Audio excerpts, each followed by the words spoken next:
हाँ जी, कहाँ तक किया था बड़ा लास्ट टाइम ध्यान है? ग्रेविटेशनल पोटेंशियल एनर्जी हो गया था ना? क्वेश्चन किए उसके बुक में से क्वेश्चन ट्राई किए 2 दिन क्या किया अभी? और कौन से करे? डाउट है कोई? दिखाओ तुम्हारे डाउट नहीं करे नहीं? 2 दिन क्या किया बेटा? मस्ती मारी, कॉपी लगा ली बेटा? हैं? और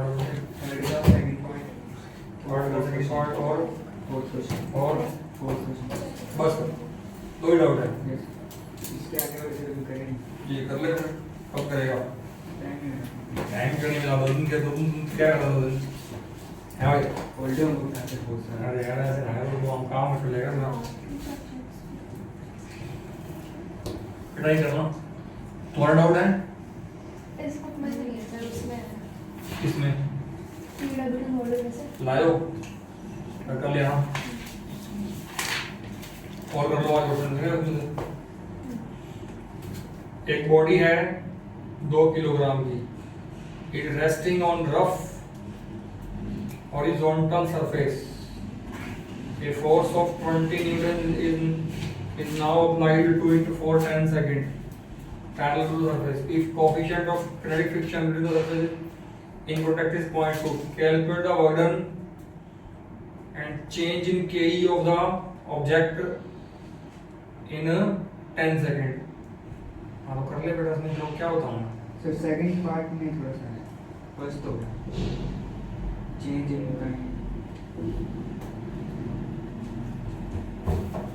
तुम मेरे को ये बताओ। अरे बेटा ये क्वेश्चन करना भी सब बच्चे ध्यान दो। ये क्या है? हॉरिजॉन्टल सरफेस, और इसके ऊपर क्या पड़ी है? एक बॉडी पड़ी है, ठीक है? इस बॉडी का बेटा कितना मास है? 2 किलोग्राम मास है इस बॉडी का, और यहां पर म्यू कितना है? 0.2। हाँ भाई बेटा म्यू कितना है? 0.2। इस बॉडी पे एक फोर्स लगा दिया 20 न्यूटन, और जब ये फोर्स लगाना शुरू किया तो टाइम था 0, और जब टाइम हो गया ना 10 सेकंड, तब तक ये फोर्स लगाते गए। सही बात है? तब तक ये फोर्स लगाते गए। अच्छा ये बताओ, पीछे की तरफ फ्रिक्शन कितना आएगा? पीछे की तरफ फ्रिक्शन कितना आएगा? फ्रिक्शन का फॉर्मूला क्या था बेटा? Mu R. और जब ये बॉडी आगे चल रही है तो ये mg है और ये r है। म्यू कितना? 0.2। r बेटा कितना? mg मास कितना? 2। g कितना? उसने बोला है क्वेश्चन में 10, तो ये कितना हो गया बताओ बेटा? ये हो गया 4 न्यूटन। सही बात है? तो अब तुम सोच के देखो, इधर तो फोर्स लग रही है 20 और फ्रिक्शनल फोर्स पीछे लग रही है 4 न्यूटन, तो ज्यादा इधर लग रही है, पीछे कम लग रही है, तो नेट फोर्स कितनी हो गई? नेट फोर्स कितनी होगी बेटा? हो गई 16 न्यूटन। तो बॉडी में एक्सेलरेशन कितना आया? एक्सेलरेशन का फॉर्मूला क्या होता है बेटा? Net force by mass. Net force कितना? 16 बेटा, मास कितना? 2, 8 मीटर पर सेकंड स्क्वायर। ये एक्सेलरेशन आ गया बॉडी में। और ये एक्सेलरेशन कैसा एक्सेलरेशन है? ये कांस्टेंट एक्सेलरेशन है। हाँ बेटा बोलो। अरे into mg क्या पूछ रहे बेटा मुझे लो? सर ये पूछ रहे वहाँ पे 2 कैसे आ गया? कौन सा 2? ये 0.2 into 2 बेटा r कौन है? mg। तो मास कितना? 2 और g कितना था? 10। म्यू mg हो गया। m पता है मुझे 2 kg। नहीं बात समझ आई? आगे सर मैंने मास ठीक है, कोई बात नहीं। तो ये आ गई एक्सेलरेशन। अब सबसे पहले आपसे क्या पूछा गया? सबसे पहला पार्ट क्या पूछा गया? Work done by applied force. Applied force का वर्क डन बता दो कितना है। चलो पहले ये बताओ 10 सेकंड में बॉडी कितना चली है, क्या वो निकाल लोगे आप? 10 सेकंड में बॉडी कितना चली है, क्या वो निकाल लोगे? कितना चली है बताओ, कैसे निकालोगे? ये बॉडी यहां पर रेस्ट में थी, पता है ना, उसने बोला क्वेश्चन में बॉडी वाज एट रेस्ट, तो इसकी इनिशियल वेलोसिटी 0 है ना? और टाइम कितना है यहां से यहां तक जाने का? 10 सेकंड है। तो डिस्प्लेसमेंट कितना ट्रैवल होगा? s बराबर, ये फॉर्मूला मैं क्यों लगा रहा हूं? क्योंकि इसमें एक्सेलरेशन कांस्टेंट है। बेटा मैं ये फॉर्मूला क्यों लगा पा रहा हूं? क्योंकि इसमें एक्सेलरेशन क्या है? कांस्टेंट है। आपको याद है ना 3 फॉर्मूले थे, v बराबर u प्लस at, s बराबर ut plus half at square. तीसरा फॉर्मूला क्या था? v square minus u square बराबर 2as। ये तीनों फॉर्मूले कब लगते हैं? जब एक्सेलरेशन क्या होती है? कांस्टेंट। याद है? तो बेटा ये डिस्प्लेसमेंट बराबर ये आ गया। अब इसमें बताओ ut कितना आएगा? 0 into 10 प्लस हाफ a कितना? 8 into t का स्क्वायर 10 का स्क्वायर 100। ये बेटा कितना हो गया? 400 मीटर हो गया। तो सबसे पहला क्वेश्चन क्या पूछा गया? Work done by applied force. तो बताओ बेटा वर्क डन कैसे निकालोगे? अप्लाइड फोर्स कैसी है? कांस्टेंट है। अगर कांस्टेंट है तो वर्क डन का फॉर्मूला क्या होता है? F डॉट S होता है। और ध्यान से देखो फोर्स और डिस्प्लेसमेंट दोनों की डायरेक्शन सेम है, तो F डॉट S खोल लो कितना आएगा? Fs cos 01 हो जाएगा। F कितना? 20, S कितना? 400, cos 0 कितना? 1। तो कितना वर्क डन हो गया? 8000 जूल। ये पहले क्वेश्चन का आंसर है तेरा। बात समझ आ गई बेटा? ये पहले क्वेश्चन का आंसर आ गया। अब दूसरा क्वेश्चन क्या बोल रहा है? Change in kinetic energy of the body in 10 second. बताओ भाई 10 सेकंड में बॉडी की काइनेटिक एनर्जी में कितना चेंज आया? चल एक बात बताओ मुझे, क्या 10 सेकंड बाद बॉडी की वेलोसिटी निकाल सकता है क्या तू?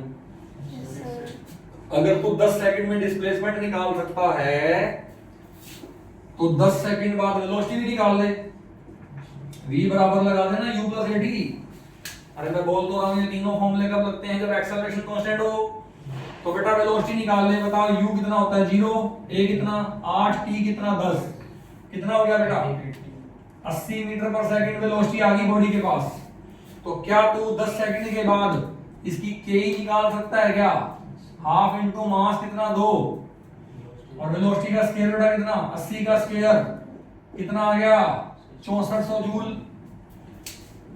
तो बता पहले के थी 0, अब के कितनी है? 6400 जूल। तो चेंज इन के कितना आ गया? 6400 जूल आंसर। अरे नहीं बात समझ में आई क्या तुमको? हाँ भाई समझ में आ गया बेटा? ठीक है। अब इसमें मैं एक क्वेश्चन तुमसे मैं पूछूं, बड़ा आसान सा क्वेश्चन है। अप्लाइड फोर्स का वर्क कितना है? 8000 जूल। बट चेंज इन के कितनी है? 6400 जूल। तो यहां पर जितना वर्क किया वो सारा का सारा के में कन्वर्ट क्यों नहीं हुआ? ऑलवेज ओनली अप्लाइड फोर्स ने कितना वर्क किया है 8000, तो चेंज इन केई भी कितना होना चाहिए था 8000 होना चाहिए था, बट वो 6400 है, वो कम है 8000 से। क्यों कम है? बिकॉज कुछ वर्क यहाँ पर फ्रिक्शन के अगेंस्ट क्या हो गया है, वेस्ट हो गया है। अरे इसमें फ्रिक्शन बोल तो दिया। अच्छा कितना वर्क डन फ्रिक्शन के अगेंस्ट वेस्ट हुआ, 8000 में से कितने आई है के 6400 आई है, तो 1600 जूल वर्क डन वेस्ट हो गया ना फ्रिक्शन के अगेंस्ट। अब आप अगर मैं आपको बोलूं बेटा वर्क डन अगेंस्ट फ्रिक्शन निकाल के दिखाओ, 1600 होना चाहिए, वो निकाल लोगे? बोलो। जैसे work done by applied force निकाला, अरे क्या वैसे ही work done against frictional force नहीं निकाल सकते क्या आप? उसमें फोर्स कितना लोगे, 4 न्यूटन फोर्स लोगे, और ये डिस्प्लेसमेंट बताओ बेटा कितना है, ये है 400, तो 400 गुना 60 करना कितना आ गया, 1600 हो गया। नहीं बात समझ में आई क्या? अरे याद है तुमको मैंने कहा था कि वर्क डन बराबर आएगा काइनेटिक एनर्जी फाइनल माइनस के इनिशियल। ये कब आएगा याद है? मैंने कहा था जब फ्रिक्शन 0 हो, लेकिन ये वर्क डन बराबर change in kinetic energy plus work done against friction, ये कब आएगा? जब फ्रिक्शन 0 ना हो। यहां फ्रिक्शन 0 नहीं है, तो करके देखो आप, ये कितना है 8000, ये कितना है 6400, ये कितना है 1600, तो 6400 प्लस 1600 तो जाके 8000 आ रहा है। सही है क्या? समझ में आया कि नहीं आया कुछ? हाँ बेटा, इसके बाद क्वेश्चन नंबर, ये थर्ड था, अनसॉल्व्ड क्वेश्चन नंबर 4 ले रहा हूं बेटा मैं, साफ कर दूं क्या ये? हाँ भाई, question number 4 unsolved.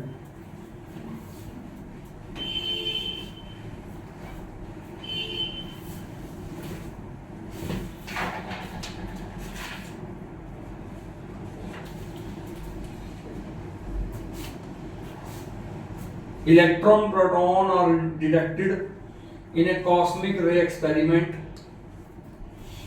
The electron with kinetic energy 5 kilo electron volt and proton with Ke of 50 kilo electron volt. Find the ratio of their speeds. बेटा बहुत आसान क्वेश्चन है, मुझे बताओ काइनेटिक एनर्जी ऑफ इलेक्ट्रॉन बता कितनी है? काइनेटिक एनर्जी ऑफ इलेक्ट्रॉन बता कितनी है? 5 किलो इलेक्ट्रॉन वोल्ट। कितनी है? 5 किलो इलेक्ट्रॉन वोल्ट। ऐसे ही मुझे बता काइनेटिक एनर्जी ऑफ दूसरा कौन है? प्रोटॉन बता कितनी है? प्रोटॉन बता कितनी है? वो है 50 किलो इलेक्ट्रॉन वोल्ट। अब ये इलेक्ट्रॉन वोल्ट क्या है, ये भी एनर्जी के यूनिट्स हैं, ठीक है ना? मैं ये भी आगे चल के आएंगे। अभी आज तो हम क्या पढ़ेंगे, इलास्टिक पोटेंशियल एनर्जी पढ़ेंगे पहले, और इलास्टिक पोटेंशियल एनर्जी से आगे वाला जो टॉपिक है ना, वो इलेक्ट्रॉन वोल्ट के बारे में बताऊंगा मैं आपको, ठीक है? बट मैं इस क्वेश्चन को भी करा देता हूं। 1 इलेक्ट्रॉन वोल्ट कितना होता है बेटा? इतना जूल होता है, याद कर लो। 1 इलेक्ट्रॉन वोल्ट बराबर कितना जूल? इतना जूल। अच्छा अगर मैंने यहां लिखा होता 1 किलो इलेक्ट्रॉन वोल्ट, यहाँ पे मैंने किलो लिखा होता, किलो का मतलब 1000, तो यहाँ 1000 से गुना करना पड़ता, 10 की पावर 3 से गुना करना पड़ता, तो ये कितना हो जाता? 1.6 10 टू पावर -16 जूल हो जाता है। ये कितना हो जाता? 1.6 10 to power -16 joule. 1 kilo electron volt इतना हो गया। इसका मतलब इलेक्ट्रॉन की के बता कितनी हो गई? 5 into 1.6 10 टू पावर -16 जूल, और इसकी बता बेटा कितनी होगी? 50 into 1.6 10 टू पावर -16 जूल। ये काइनेटिक एनर्जी ऑफ इलेक्ट्रॉन, ये काइनेटिक एनर्जी ऑफ प्रोटॉन, इतनी हो गई। अच्छा अगर मैं इसका रेशियो ले लूं तो मुझे बता के ऑफ इलेक्ट्रॉन बाय के ऑफ प्रोटॉन, अगर तो रेशियो लेगा कितना है? सब कुछ कट जाएगा, 1/10 आएगा रेशियो। तो बात समझ आ गई? अब मुझे बता के का फॉर्मूला क्या होता है? काइनेटिक एनर्जी ऑफ इलेक्ट्रॉन का फॉर्मूला क्या आएगा? 1/2 मास of electron velocity of electron का स्क्वायर, बाय में प्रोटॉन का बता क्या आएगा? 1/2 मास of proton velocity of proton का स्क्वायर। अब मुझे बता क्या ये 1/2 से 1/2 कटता है? और मुझे क्वेश्चन में क्या बोला गया है, क्या निकालने के लिए बोला है? रेशियो ऑफ देयर स्पीड, कहता स्पीड का रेशियो निकाल दो। तो बेटा आपको इलेक्ट्रॉन की स्पीड प्रोटॉन की स्पीड का रेशियो चाहिए, तो आप एक काम करो, मास ऑफ प्रोटॉन ऊपर मास ऑफ इलेक्ट्रॉन नीचे ले आओ। ये कितना आ गया, mass of proton by 10 into mass of electron बराबर कितना आ गया, speed of electron by speed of proton का स्क्वायर, स्क्वायर को उठा के यहां पे कर दो रूट। तो बेटा प्रोटॉन का मास इलेक्ट्रिकल क्वेश्चन में गिवन है, अरे बताओ कितना प्रोटॉन का मास है, ये बड़ा प्रोटॉन का मास 1.67 10 पर -27 और इलेक्ट्रॉन का बता कितना है, ले बेटा पुट कर दे, ये बता कितना मास है प्रोटॉन का 1.67 10 -27 बाय 10 इनटू ये कितना है 9.11 10 -31 का रूट, ले बेटा आ गई स्पीड का रेशियो आ गया, इसको सॉल्व कर लियो, जो भी आएगा तेरा आंसर डन। आगे बताओ बस और कर लेना ट्राई, ठीक है। चलो आगे बात करते हैं आप। हाँ भाई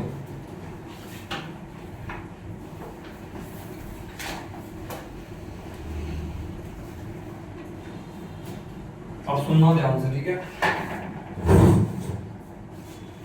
हमने पोटेंशियल एनर्जी के टाइप्स शुरू किए थे, याद है? Yes, sir. और मैंने आपको 4 तरह की पोटेंशियल एनर्जी बताई थी, उसमें से मैंने कहा था 2 तरह की पोटेंशियल एनर्जी तो हम पढ़ेंगे +2 में, और जो 2 तरह की पोटेंशियल एनर्जी वो हम पढ़ेंगे +1 में। उसमें 2 तरह में से एक तरह की potential energy that is gravitational potential energy हम पढ़ चुके हैं, mgh। वो पोटेंशियल एनर्जी mgh कब होती है, जब हाइट क्या होती है सरफेस से कम होती है। अब दूसरी पोटेंशियल एनर्जी बेटा हम कौन सी पढ़ेंगे आज, इलास्टिक पोटेंशियल एनर्जी पढ़ेंगे, ठीक है। तो करो स्टार्ट। इलास्टिक पोटेंशियल एनर्जी,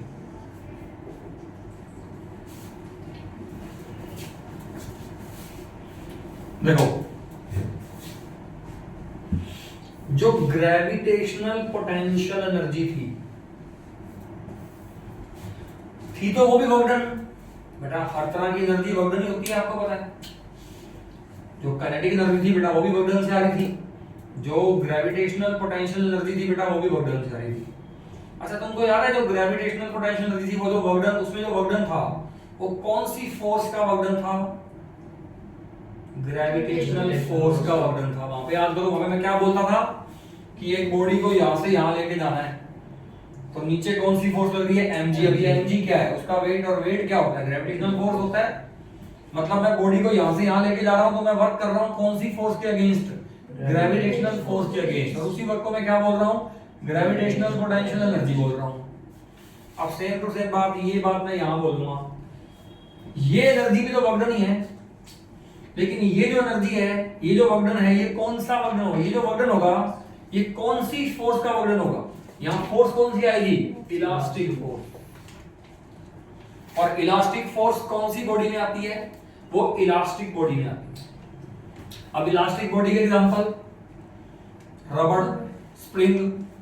जो बॉडी इलास्टिक बॉडी होती है वो कौन सी बॉडी होती है बेटा, रबड़ हो गया, स्प्रिंग हो गया, है ना। इलास्टिक बॉडी कौन सी होती है पता है, जिसको खींचोगे छोड़ोगे वो वापस आ जाएगी। स्प्रिंग को खींच दो छोड़ दो वो दोबारा वहीं आ जाएगा जहां से आपने खींचा था। तो ऐसी बॉडी को क्या बोलते हैं, इलास्टिक बॉडी। बात समझ आ गई। अच्छा स्प्रिंग को खींचा छोड़ा वापस आया, वापस क्यों आया, क्योंकि स्प्रिंग के अंदर भी एक फोर्स पैदा हो गई। आपने जो फोर्स लगाई वो तो ठीक है, स्प्रिंग के अंदर एक और फोर्स पैदा हो गई जो स्प्रिंग को वापस ला रही है उसकी ओरिजिनल जगह पे, उसकी ओरिजिनल कॉन्फ़िगरेशन में से बोल सकता हूं मैं। इसके अंदर मैंने 3 वर्ड यूज किए थे कॉन्फ़िगरेशन में, लेंथ, वॉल्यूम और शेप। जब आप स्प्रिंग को खींचोगे तो आपने स्प्रिंग की क्या बढ़ा दी, लेंथ बढ़ा दी। मतलब यहाँ पे कौन सी कॉन्फ़िगरेशन में चेंज आया, लेंथ में। तो जैसे आपने खींच के उसको छोड़ा तो बैकवर्ड डायरेक्शन में एक फोर्स थी जो उसको वापस लेके आई, और जो बैकवर्ड डायरेक्शन में फोर्स थी उसका नाम क्या है, उसका नाम है इलास्टिक फोर्स। और उसी फोर्स के अगेंस्ट आप खींच रहे थे, है ना बेटा। ऐसे समझ नहीं आएगा, मैं डायग्राम से समझाता हूं आपको। यानी कि बेसिकली इलास्टिक पोटेंशियल एनर्जी कौन सा वर्क डन है, it is defined as the work done by और अगेंस्ट इलास्टिक फोर्स, है ना। तो लिखो, देखो सबसे पहले तो इसकी डेफिनेशन लिखो आप लिखोगे energy possessed by an elastic body। सबसे पहले तो आप लिखोगे energy possessed by an elastic body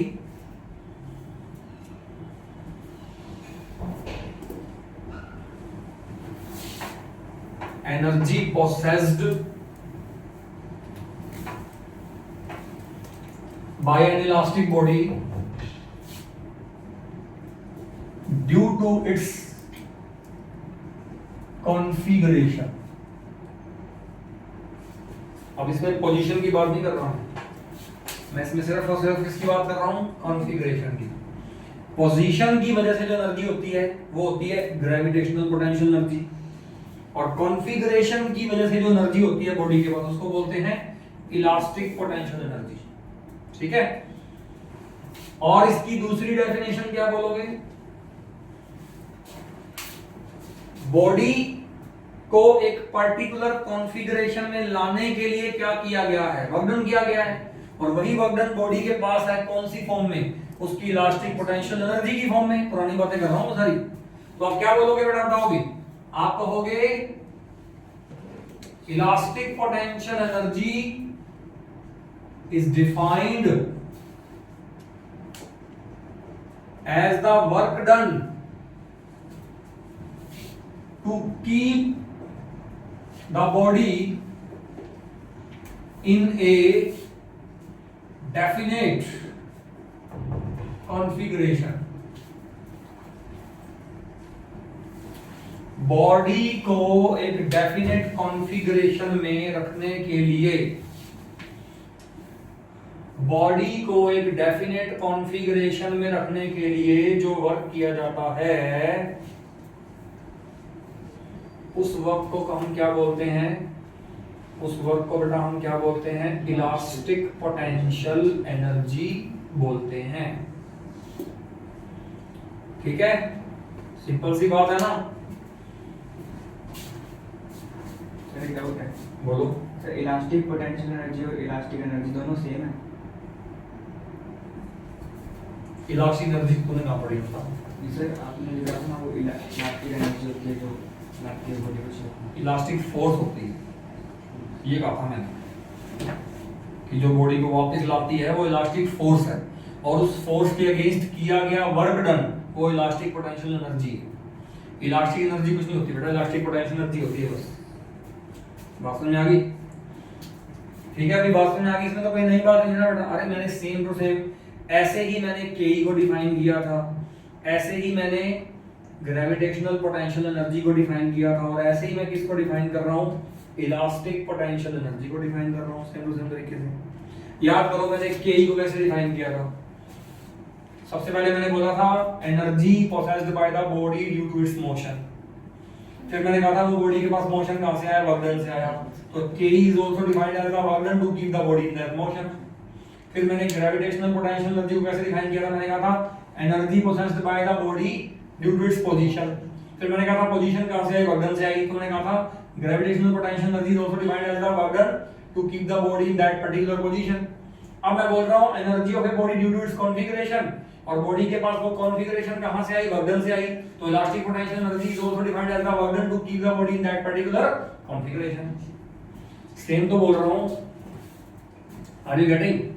यानी कि अगर मुझे इलास्टिक पोटेंशियल एनर्जी निकालनी है तो मुझे क्या निकालना पड़ेगा, मुझे वर्क डन निकालना पड़ेगा कि एक इलास्टिक बॉडी को खींचने का कितना वर्क डन है, क्योंकि इलास्टिक बॉडी को खींचना पड़ेगा ना बेटा मुझे।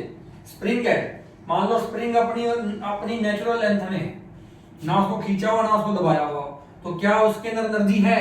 नहीं है। जब तक मैं उसको खींचूंगा नहीं, दबाऊंगा नहीं, उसको मैं एक्सपेंड नहीं करूंगा, उसको मैं कंप्रेस नहीं करूंगा, तब तक मैं वर्क नहीं करूंगा, और तब तक उसके पास इलास्टिक पोटेंशियल एनर्जी नहीं आएगी। स्प्रिंग मतलब इलास्टिक बॉडी, इलास्टिक बॉडी के पास इलास्टिक पोटेंशियल एनर्जी कब आएगी, जब उस इलास्टिक बॉडी को क्या करोगे, एक पर्टिकुलर कॉन्फ़िगरेशन में चेंज करोगे, और जब तक चेंज नहीं करोगे तब तक वर्क डन नहीं करोगे, और वर्क डन करने के बाद ही उसके पास क्या आएगी, इलास्टिक पोटेंशियल एनर्जी आएगी। तो इसका मतलब ये हुआ कि मुझे अगर इलास्टिक पोटेंशियल एनर्जी निकालनी है तो मुझे निकालना तो ऑलरेडी पड़ेगा, लेकिन वो जो बर्डन होगा वो कौन सी फोर्स के अगेंस्ट होगा, इलास्टिक फोर्स के अगेंस्ट होगा। तो सबसे पहले तो आपको क्या पढ़ना पड़ेगा, आपको सबसे पहले तो ये पढ़ना पड़ेगा कि इलास्टिक फोर्स कैसी फोर्स है, क्योंकि अभी तक बेटा आपने इलास्टिक फोर्स नहीं पढ़ी। आपने ग्रेविटेशनल फोर्स तो पढ़ रखी है mg, वो तो आपको स्टार्टिंग से पता है। इलास्टिक फोर्स के बारे में आपको अभी तक नहीं पता कि इलास्टिक फोर्स कैसी होती है, इलास्टिक फोर्स की इक्वेशन क्या होती है, इलास्टिक फोर्स कांस्टेंट फोर्स है कि वेरिएबल फोर्स है। बिकॉज़ अगर वो कांस्टेंट हुई फिर तो उसका बर्डन मैं सिंपल निकाल दूंगा F डॉट S से, और अगर वो वेरिएबल हुई तो उसका बर्डन मैं कैसे निकालूंगा, इंटीग्रेशन से निकालूंगा, और फिर उसी बर्डन को मैं क्या बोलूंगा, इलास्टिक पोटेंशियल एनर्जी बोलूंगा। ठीक है, तो सबसे पहले तो हम ये पता लगाते हैं कि जो ये यहाँ पर जो इलास्टिक फोर्स है वो कैसी फोर्स है। ठीक है भाई, चलो अब ध्यान सुनना बेटा। मान लिया मेरे पास एक स्प्रिंग है, आप ऐसे मान लो ये वॉल है और वॉल के साथ मैंने यहां पर ना एक स्प्रिंग लगा दिया। ये स्प्रिंग है और स्प्रिंग की ये L क्या है, नेचुरल लेंथ। ये कौन सी लेंथ है, नेचुरल लेंथ, मतलब अभी स्प्रिंग को ना खींचा हुआ ना दबाया हुआ। ठीक है, और स्प्रिंग के साथ क्या लगा दी मैंने, एक बॉडी भी अटैच कर दी। ये स्प्रिंग है अपनी नेचुरल लेंथ में और स्प्रिंग के साथ एक बॉडी को अटैच कर दिया बेटा मैंने। अब मैं क्या करूंगा, मैं इस बॉडी को पकड़ूंगा और इस बॉडी को खींच के इधर लेके जाऊंगा, यानी कि मैं इस बॉडी पर क्या लगाऊंगा, अपनी फोर्स लगाऊंगा। मैं जो बाहर से मैं फोर्स लगाता हूं वो वाली फोर्स लगाऊंगा मैं, और इस फोर्स को हम कौन सी फोर्स बोलते हैं, डिफॉर्मिंग फोर्स बोलते हैं। What is the name of this externally applied force, deforming force, जो मैंने लगाई है बाहर से। और ये लगाने से क्या हो जाएगा, बॉडी जो यहां थी वो यहां पहुंच गई, बोलो भाई, जो बॉडी यहां थी बेटा वो यहां पहुंच गई, और जो स्प्रिंग इसमें टर्न्स कितनी है, 1 2 3 4 5, तो बेटा 1 2 3 4 5 लो बेटा यहां आ गई बॉडी। सही बात है। अब बताओ स्प्रिंग में कितना एक्सटेंशन आया, एक्स एक्सटेंशन आ गया स्प्रिंग में। ये L क्या थी, ये तो नेचुरल लेंथ थी, पहले लेंथ थी इसकी L, अब इसकी लेंथ कितनी बना दी मैंने, L प्लस x, तो x इसमें क्या आ गया, एक्सटेंशन आ गया। इस x को क्या बोलोगे, इस x को क्या बोलोगे, अगर बॉडी के लिए बोलना है तो उसको बोलोगे डिस्प्लेसमेंट ऑफ द बॉडी। अरे बॉडी कहां से कहां तक डिस्प्लेस हुई है, x डिस्प्लेस, इसका मतलब x बॉडी के लिए क्या है, डिस्प्लेसमेंट है, लेकिन स्प्रिंग के लिए क्या है, एक्सटेंशन है। Are you getting? तो मुझे तो स्प्रिंग के लिए बात करनी है, तो बेटा मैं x को क्या बोलूंगा, एक्सटेंशन बोलूंगा। अच्छा, क्या ये वाली फोर्स अभी मैंने हटा ली है क्या, नहीं मैंने हटाई नहीं है फोर्स। अगर मैंने हटा ली होती तो क्या बॉडी यहां होती, बॉडी तो वापस आ जाती। मैंने अभी भी ये वाली फोर्स लगा रखी है, तो ये तो बॉडी यहां पर रुकी हुई है, लेकिन जैसे ही मैं ये वाली फोर्स हटा दूंगा बॉडी वापस आ जाएगी। अब बताओ बॉडी वापस क्यों आ जाएगी, क्योंकि स्प्रिंग के अंदर भी क्या पैदा हो रही है, एक ऑपोजिट डायरेक्शन में एक फोर्स पैदा हो रही है। अरे बात समझ आ रही है मैं क्या बोल रहा हूं, जो ये वाली फोर्स स्प्रिंग के अंदर पैदा हो रही है ये कौन सी फोर्स है, ये है इलास्टिक फोर्स, या इस फोर्स को बेटा बोलते हैं रीस्टोरिंग फोर्स। ठीक है ना, ये जो हमने बाहर से अप्लाई करी कैपिटल F वाली फोर्स, कैपिटल F वाली फोर्स कौन सी फोर्स है, डिफॉर्मिंग फोर्स है। जो स्मॉल f वाली फोर्स है, स्मॉल f, ये कौन सी फोर्स है, इसको बोलते हैं रीस्टोरिंग या इलास्टिक फोर्स।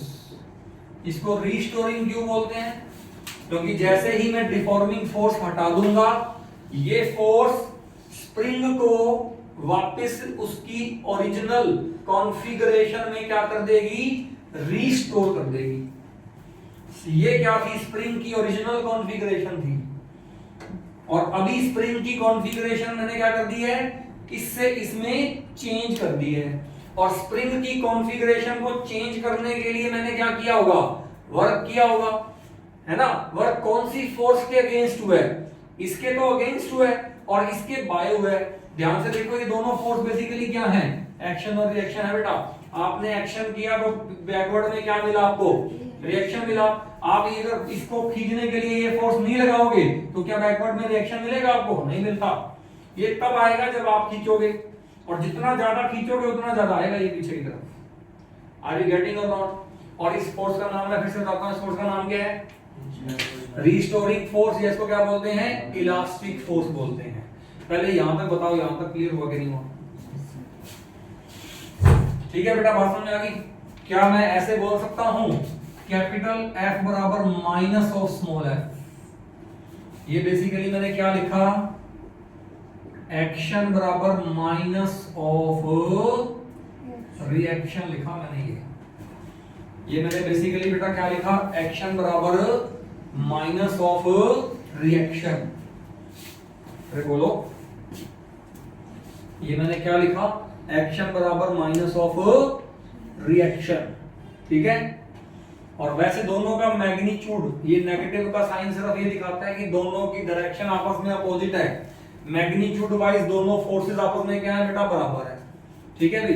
अच्छा, अब मुझे ये बताओगे, जो ये वाली फोर्स है F, जो ये वाली फोर्स है F, क्या इसको ऐसे बोल सकता हूं कि ये एक्सटेंशन के डायरेक्टली प्रोपोर्शनल है? सोच समझ के समझो इस बात को मैं क्या बोल रहा हूं। Yes, sir. देखो, मान लो एक स्प्रिंग था, मैंने स्प्रिंग को इतना खींचा, छोड़ दिया, वापस आएगा स्प्रिंग, कोई दिक्कत नहीं है। अब मैंने उसी स्प्रिंग को इतना खींचा, छोड़ा, वापस तो आएगा, लेकिन पहले से ज्यादा स्पीड से वापस आएगा। कम क्यों आएगा बेटा? तो क्या सोच रहा है कि मैंने उसको क्या उसकी लिमिट से ज्यादा खींच दिया? नहीं, मैंने उसको उसकी लिमिट के अंदर रह ही खींचा है, लेकिन पहले मैंने कम खींचा था, छोड़ा, वापस आया। अब पहले से थोड़ा सा ज्यादा खींच के छोड़ा, अब वापस तो आएगा, लेकिन पहले से फास्ट वापस आएगा। इसका क्या मतलब है कि जितना ज्यादा खींचता हूं उतना ज्यादा बैकवर्ड में क्या आता है, फोर्स आता है। नहीं बात समझ आई? समझ में आया कि नहीं आया बेटा ये वाली बात? ये वाली फोर्स ज्यादा कब आएगी, जब ये एक्सटेंशन क्या होगा, ज्यादा होगा। अगर मैं दोनों तरफ, मेरे को डायरेक्शन तो चेक करनी है, इसकी डायरेक्शन किस तरफ थी, इधर थी, लेकिन इसकी डायरेक्शन इधर थी, तो ये इसके नेगेटिव के क्या आएगी, डायरेक्टली प्रोपोर्शनल आएगी। तो यहां पर, अरे मेरी बात समझ रही मैं क्या बोल रहा हूं? Yes, sir. ये जो फोर्स है, ये कौन सी फोर्स की बात कर रहा हूं बेटा मैं? यहाँ पे दो फोर्स है, ध्यान रखना। एक तो ये वाली फोर्स है और एक ये वाली फोर्स है। अगर ये वाली फोर्स को लोगे आप, अगर आप कैपिटल F को प्रोपोर्शनल टू x लिखोगे तो फिर नेगेटिव का साइन नहीं आएगा यहाँ पर, क्योंकि इसकी डायरेक्शन और इसकी डायरेक्शन तो सेम ही है, तो फिर यहाँ पे नेगेटिव का साइन नहीं आएगा। लेकिन अगर आप इसको लिखोगे इसके प्रोपोर्शनल में, तो इसकी डायरेक्शन ये है और इसकी डायरेक्शन ये है, तो नेगेटिव का साइन आएगा। Are you getting? ये दोनों ही दोनों लिखे जा सकते हैं। ये वाली फोर्स भी इसके प्रोपोर्शनल है, ये वाली फोर्स भी इसके प्रोपोर्शनल है, लेकिन ये वाली इसके नेगेटिव के प्रोपोर्शनल है और ये इसके खुद के प्रोपोर्शनल है, क्योंकि दोनों की डायरेक्शन सेम है। यहाँ दोनों की डायरेक्शन अपोजिट है, इसलिए इसके लिए माइनस आ जाता है। आर यू गेटिंग बेटा? अच्छा, इसको क्या बोलते हैं? मैं इन दोनों में से पहले ना इसको लेके चलता हूँ, एक बार मैं इन दोनों में से इसको लेके चलता हूँ बेटा। इसको क्या बोलते हैं? इसको बोलते हैं, अच्छा मैंने यहाँ पर जो खींचा है स्प्रिंग को, मैंने इसको खींचा है किसके अंदर रह के, इसकी इलास्टिक लिमिट के अंदर रह के खींचा है। मतलब मैंने ऐसा नहीं कर दिया कि मैंने इतना खींच दिया कि उसकी लिमिट ही क्रॉस कर दी मैंने खींचने की। एक लिमिट तक खींच सकते हो स्प्रिंग को, एक लिमिट तक खींच के छोड़ोगे ना तो वापस आएगा वो। अगर उस लिमिट से ज्यादा खींच दोगे और फिर छोड़ोगे तो वो वापस या तो आएगा ही नहीं, या आएगा तो पूरा वापस नहीं आएगा, थोड़ा सा रह जाएगा उसके अंदर वापस आने के लिए, है ना। तो उस लिमिट को क्या बोलते हैं? उसको बोलते हैं इलास्टिक लिमिट। यानी कि मैं यहाँ पर स्प्रिंग को खींचने की बात कर रहा हूं, लेकिन मैं उसको इलास्टिक लिमिट से ज्यादा खींचने की बात नहीं कर रहा हूं, उसको मैं खींचूंगा इलास्टिक लिमिट के अंदर रह के। तो ये जो प्रोपोर्शनल का जो लॉ ओबे होगा, ये यहां पर लिखा जाएगा विद इन इलास्टिक लिमिट। ये यहां पर लिखा जाएगा विद इन इलास्टिक लिमिट, यानी कि ये जो फोर्स है ये एक्सटेंशन के डायरेक्टली प्रोपोर्शनल है, वो भी कब, जब इसको किसके अंदर रह के खींचा जाए, इलास्टिक लिमिट के अंदर रह के खींचा जाए, तब है ये इसके directly proportional. Are you getting? और बेटा इसको एक लॉ से बुलाते हैं, इस लॉ का नाम होता है, लिख लो, इसको बेटा बोलते हैं हुक्स लॉ। क्या बोलते हैं इसको? हुक्स लॉ बोलते हैं इसको, HOOKES, हुक्स लॉ। ठीक है, अगर मैं प्रोपोर्शनल का सिंबल हटा दूं और इक्वल टू का सिंबल लगा दूं तो वही है कांस्टेंट K। अगर मैं प्रोपोर्शनल का सिंबल हटा के इक्वल टू का सिंबल लगा दूं then we have a constant K and what is the name of this K? है कोई कांस्टेंट, इसका नाम होता है, इसका नाम होता है स्प्रिंग कांस्टेंट, या इसको बोलते हैं स्प्रिंग फैक्टर, या बेटा इसको बोलते हैं फोर्स कांस्टेंट, या बेटा इसको बोलते हैं, अरे लिखो, अब मैं क्या करूं, चार नाम है तो स्टिफनेस फैक्टर, चारों नाम इसके, spring constant, force constant, spring factor, stiffness factor. Stiff का मतलब होता है टाइट, तो ये K की वैल्यू आपको ये बताएगी भी कोई स्प्रिंग कितना टाइट है। जितना ज्यादा K की वैल्यू होगी उतना ज्यादा स्प्रिंग को खींचना मुश्किल होगा, मतलब उतना ज्यादा टाइट होगा। समझ रहे हो? ये बात तो ये फॉर्मूला ही कह रहा है। अगर आप ये नेगेटिव का साइन निगलेक्ट कर दो, क्योंकि ये तो सिर्फ डायरेक्शन की बात करता है नेगेटिव का साइन, तो अगर आप सिंपल बोलो, इसके बाद मैं यहां लिख रहा हूं थोड़ा सा कि K कितना आ गया, F/x आ गया। अच्छा आपको पता है ना, मैंने कहा था ये स्मॉल f की जगह अगर मैं कैपिटल F लिखूंगा तो ये नेगेटिव का साइन नहीं आएगा। अरे याद है ना, लिखा था मैंने अभी भी। अगर मैं इसके साथ साथ दूसरी स्टेटमेंट भी चलाता हूं, capital F proportional to x, तो वहां पर भी कैपिटल F बराबर kx आ जाएगा, वहां पे नेगेटिव का साइन नहीं आएगा। तो अगर मैं इसको कैपिटल F के हिसाब से सोचूं तो बताना बेटा K बराबर कितना आ गया, F/x आ गया। इसका क्या मतलब है बताओ? K ज्यादा का मतलब क्या है? K ज्यादा का मतलब F ज्यादा लेकिन X कम। इसका क्या मतलब हुआ कि आप फोर्स तो ज्यादा लगा रहे हो लेकिन फिर भी X क्या आ रहा है, कम आ रहा है। मतलब स्प्रिंग क्या है, टाइट है। एक तो स्प्रिंग किसका बना हुआ है, मोटी तार का बना हुआ है, और स्प्रिंग बहुत स्टिफ है। स्टिफ मतलब बहुत हार्ड है, बहुत टाइट है।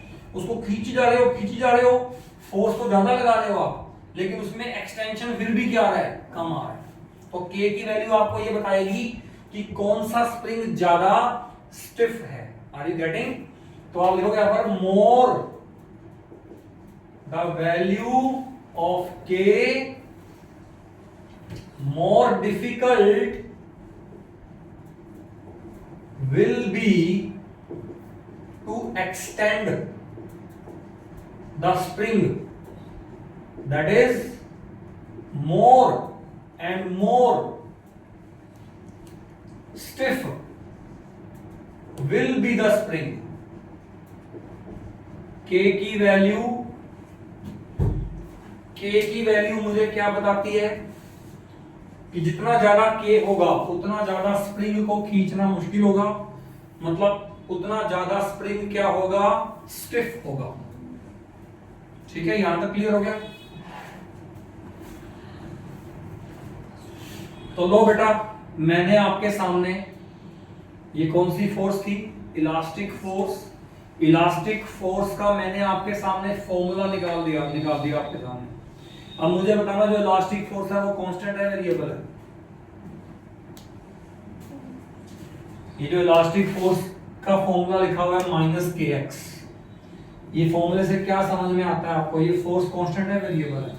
वेरिएबल है, क्योंकि इसमें क्या आ गया, इसमें x आ गया।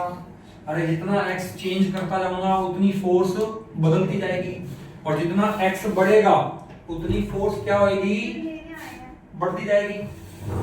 लेने आया इसे। इसको इधर पता नहीं लगा किसे लेने आया। किसको लेने आ गए? पूछना बेटा, पूछना किसको लेने आए। पता किसको लेने आए हैं?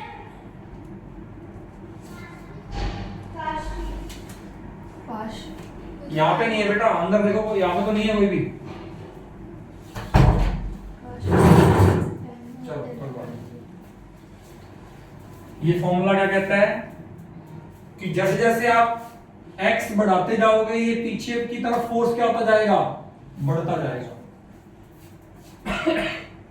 यही मतलब है इसका। तो आप स्प्रिंग को इतना खींचो, फिर और खींचो, फिर और खींचो, x बढ़ा रहे हो तो पीछे की तरफ फोर्स क्या हो रहा है, बढ़ता जा रहा है। इसका मतलब ये जो फोर्स है, ये फोर्स तो वेरिएबल फोर्स है। और मैंने अभी भी ऊपर क्या बोला था कि इसी फोर्स का जो वर्क डन होता है, उसी वर्क डन को हम क्या बोलेंगे, इलास्टिक पोटेंशियल एनर्जी बोलेंगे। तो अब मुझे इसका वर्क डन निकालना है बेटा, और ये फोर्स कैसी हो, तो वेरिएबल फोर्स है। तो अगर मुझे इसका वर्क डन निकालना है तो मैं कैसे निकालूंगा, मैं निकालूंगा इंटीग्रेशन से, और उसी वर्क डन को बेटा मैं क्या बोलूंगा, इलास्टिक पोटेंशियल एनर्जी बोलूंगा। तो अब मैं आपके सामने इलास्टिक पोटेंशियल एनर्जी का फॉर्मूला निकाल के दिखाने जा रहा हूं। ठीक है भाई, मैंने आपको ये तो बता दिया कि इलास्टिक फोर्स कैसी होती है।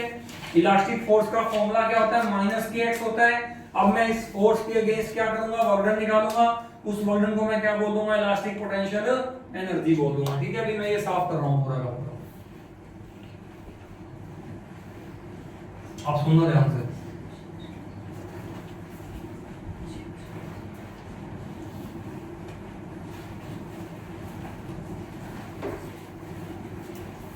हाँ भाई, मैं आपको ये कह रहा हूं, चलो डायग्राम फिर से बनाते हैं। बेटा ये स्प्रिंग है, अपनी नेचुरल लेंथ में ये बॉडी है, उसके साथ हमने क्या किया, हम इस बॉडी को खींच के यहां तक ले गए, और स्प्रिंग भी इतना खींच दिया मैंने। ये लो, ये स्प्रिंग में क्या आ गई, एक्सटेंशन आ गई। ये हमारी डिफॉर्मिंग फोर्स थी और ये हमारी रिस्टोरिंग फोर्स थी, माइनस के एक्स। बॉडी कहां से कहां गई है, यहां से यहां गई है, और यहां से लेकर यहां तक ये जो लेंथ है ये है एक्स। और अब मुझे इस स्प्रिंग को यहां से यहां तक खींचने के लिए जो वर्क करना पड़ा, मुझे वो वर्क निकालना है। लेकिन मुझे पता चला कि यहां से यहां तक जो खींचने के लिए फोर्स थी, ये वाली फोर्स या ये वाली फोर्स, ये फोर्स तो कैसी थी बेटा, वेरिएबल थी।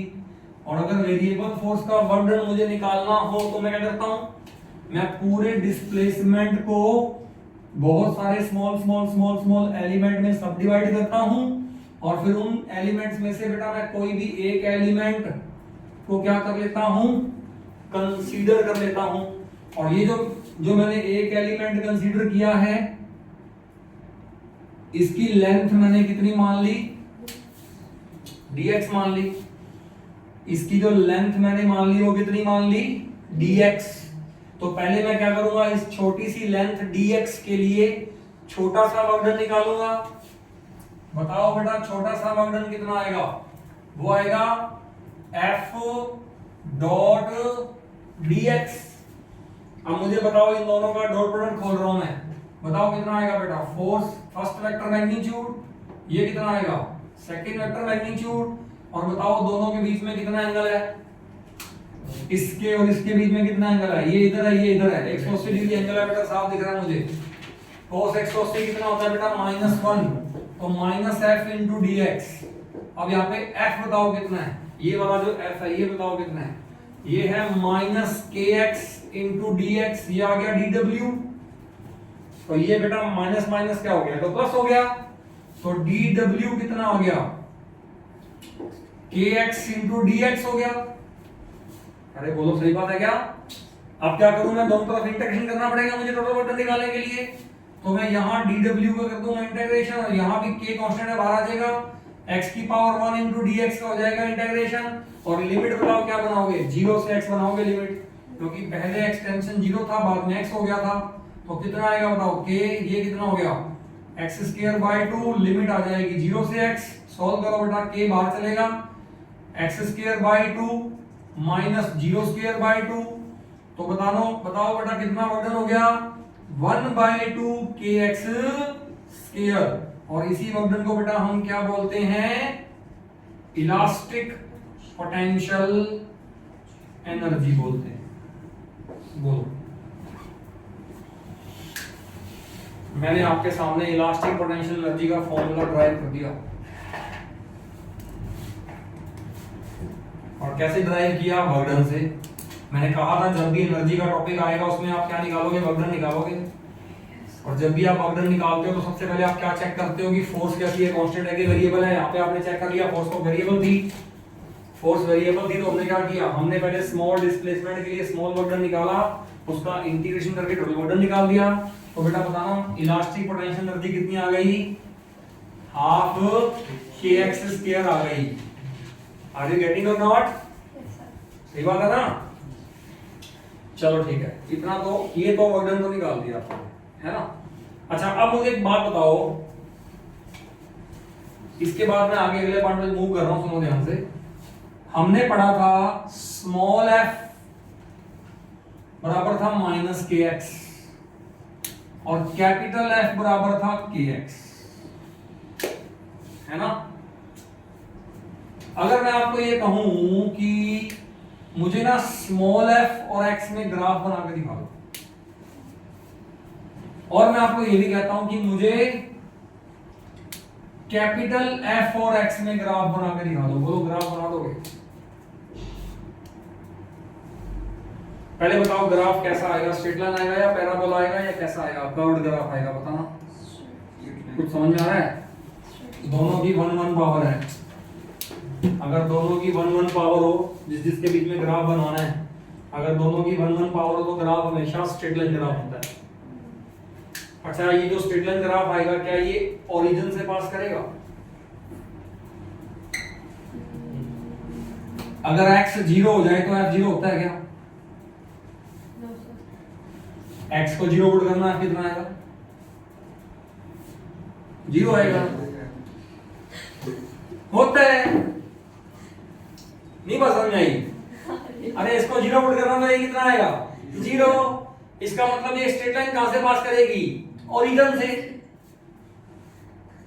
मेरी बात समझ आ रही है मैं क्या बोल रहा हूं। सबसे पहले तो मैंने आपसे क्या पूछा कि बताओ जो ग्राफ आएगा वो स्ट्रेट लाइन आएगा कि नहीं आएगा, तो आपको क्या समझ में आया मेरी बात से, जिसके बीच में ग्राफ बनाना है उन दोनों की 1 पावर है, अगर 1 पावर हो तो वो स्ट्रेट लाइन की इक्वेशन होती है हमेशा। मुझे पता चल गया कि इक्वेशन की ग्राफ तो स्ट्रेट लाइन आएगा। अब स्ट्रेट लाइन तो क्या पता यहां से पास करे, क्या पता ऊपर से पास कर जाए, वो मुझे क्या पता वो ओरिजिन से पास करेगी नहीं करेगी, तो मुझे ये पता लगाना है कि वो ओरिजिन से पास करेगी नहीं करेगी। उसके लिए मैंने क्या किया, मैंने बोला दोनों में से किसी को एक को 0 पुट करो, अगर मैं x को 0 पुट कर दूं तो फोर्स कितना आता है, 0 आता है, इसका मतलब वो स्ट्रेट लाइन भी है, और वो स्ट्रेट लाइन कहां से पास करती है, ओरिजिन से ही पास करती है। अब मुझे बताओ, हाँ बेटा, अब मुझे ये बताओ,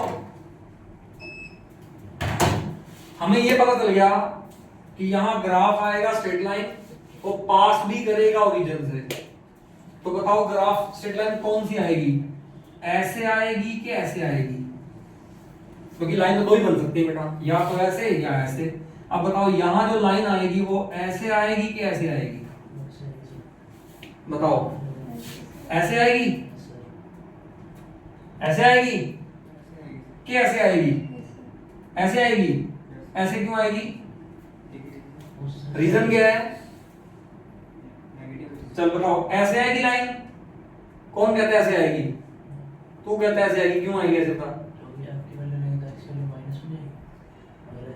अगर तू ऐसे लाइन बोल रहा है तो फिर तो x भी पॉजिटिव है, f भी पॉजिटिव है, तू यहाँ तो उल्टा होना चाहिए, अगर x तू पॉजिटिव लेगा तो f को नेगेटिव होना चाहिए ना, अगर तू x पॉजिटिव लेगा तो f की वैल्यू क्या होनी चाहिए, नेगेटिव, तो इस x के लिए f मुझे यहाँ मिलना चाहिए, तो ग्राफ तो ये लाइन वैसे आनी चाहिए, फिर तो बेटा लाइन ऐसे आएगी, नहीं समझ में आई बात?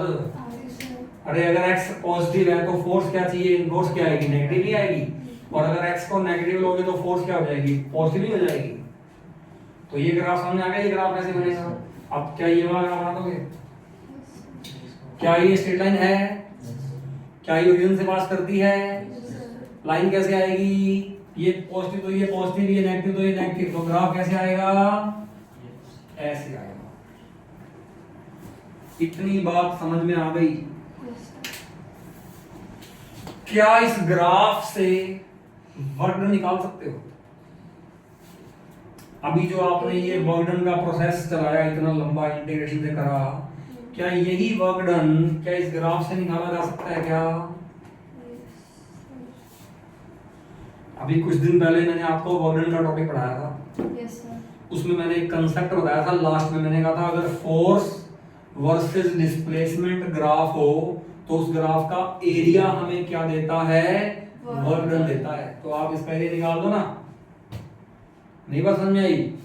अरे आप इसका एरिया निकाल दो। अब एरिया बताओ कहां से कहां तक निकालूंगा? मैंने मान लिया कि ये x है और यहां से इसके सामने बेटा ये f है, तो मुझे तो ये वाला एरिया निकालना पड़ेगा। अरे एरिया कौन सा होता है? वो होता है एरिया अंडर द कर्व। अब यहाँ पर कर्व कौन है? Straight line. तो स्ट्रेट लाइन के अंडर जो एरिया आएगा वो ये वाला एरिया आएगा। आप एक ही तरफ निकालोगे, या इधर निकालो या इधर निकालो, क्योंकि इधर x पॉजिटिव है तो ये एक्सपेंशन है और इधर x नेगेटिव है तो इसका मतलब ये कंप्रेशन है। तो आपने जो एक्सपेंशन करवाया तो एक्सपेंशन का ही वर्क डन निकालोगे ना आपको। तो ये जो एरिया है, ये एरिया जो ट्रायंगल के लिए दिख रहा है मेरे को, तो ट्रायंगल का एरिया का फॉर्मूला बताओ बेटा क्या होता है? 1/2 बेस इनटू हाइट। अब अगर मैं इसका एरिया निकालूं, एरिया ऑफ fx ग्राफ है ये, और इसका एरिया मुझे क्या देगा? मुझे पता है ये मुझे वर्क डन देगा। अब यहाँ पर ट्रायंगल बन रही है, बताओ ट्रायंगल का एरिया का फॉर्मूला क्या आएगा? 1/2 बेस इनटू हाइट। और ये आपको पता है बेटा f कौन था? f था kx, तो 1/2 x इनटू kx। तो लो बेटा 1/2 kx स्क्वायर आ गया फिर से। यही फॉर्मूला देखो शॉर्टकट से निकाल दिया मैंने। अरे नहीं बात समझ में आई? आगे सर। वर्क डन का फॉर्मूला ये तो मैंने डेरिवेशन से निकाला, ये मैंने ग्राफ से निकाला तो मुझे वर्क डन ही है। तो वर्क डन तो मैंने ऐसे भी पढ़ा है, ऐसे भी पढ़ा है। अगर मैं ऐसे निकालूंगा तो अलग थोड़ा आएगा, वो तो सेम ही आएगा। अगर अलग आएगा तो इसका मतलब ये तो गलत है। फिर अगर सेम आए, सही कब मानोगे? जब सेम आएगा दोनों में, तो सेम तो आ रहा है। बोलो क्लियर हो गया यहाँ तक? Yes sir. अच्छा, अगर मैं आपको ये कहूं ये कौन सी एनर्जी है? इलास्टिक पोटेंशियल एनर्जी है ये। अरे क्या हो गया तुमको? टाइम हो गया? टाइम कितना हुआ है? 7:25। कोई बात नहीं, पढ़ लो 5 मिनट और। तुम आते तो लेडी हो। इलास्टिक पोटेंशियल एनर्जी, अगर मैं तुमको ये कहूं U कौन है? इलास्टिक पोटेंशियल एनर्जी बराबर आएगा 1/2 kx स्क्वायर। मैं कहता हूं मुझे ना U वर्सेस x में ग्राफ बना दो। बना दोगे? बताओ ये U और x में ग्राफ चाहिए मेरे को। पहले बताओ ग्राफ कैसा आएगा? स्ट्रेट लाइन के पैराबोला आएगा? पैराबोला आएगा। पता क्या चला मुझे कि एक पावर 1 है, एक पावर 2 है। अगर दोनों की 1 पावर होती है तो स्ट्रेट लाइन होता है। अगर एक 1 पावर और एक 2 पावर हो तो पैराबोला होता है। दोनों की 2 पावर हो तो सर्कल होता है। याद है? बताया था मैंने। तो मुझे पता चला ये तो पैराबोला है।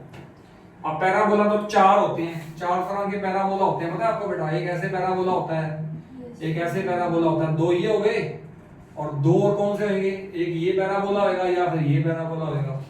अब इन चारों में से यहाँ पे बताओ कौन सा पैराबोला बनेगा? मैंने कैसे बताया था आपको, याद है कुछ? मैंने कहा था जिसकी 1 पावर होती है ना उसकी तरफ पैराबोला का मुंह खोलना होता है आपने। ये पैराबोला का मुंह है, देखो ऐसे खुल गया मुंह। समझ रहे हो? तो 1 पावर किसकी है? U की। तो U की तरफ मुंह खोल दो। अरे सीधी सी बात है, नहीं बात समझ आई? और ये पैराबोला ओरिजिन से पास करेगा कि नहीं करेगा वो पता कैसे चला मुझे? x को 0 पुट करना, U 0 आ रहा है, इसका मतलब ये कहां से पास करेगा? ओरिजिन से। ग्राफ बनाने का तरीका बता रहा हूं, समझ में आया कि नहीं आया? अब इसके क्वेश्चन कल कराऊंगा। आज ये टॉपिक पढ़ लो अच्छी तरह से। अभी मैंने ऐसे क्वेश्चन नहीं करवाया आपको बेटा, वो मैं कल क्लास में करवाऊंगा, ठीक है। चलो बहुत है 5 बेटा, 6:10 का टाइम है, 6:10 पे आ करो, 6:10 या 15 तक बस क्लास स्टार्ट होनी चाहिए अपनी आगे से। अभी 7:15 तक छोड़ पाऊंगा मैं, अब तुम आओगे 7:30 में, 6:30 में, तो मैं कैसे छोड़ूंगा तुमको 7:15 बजे।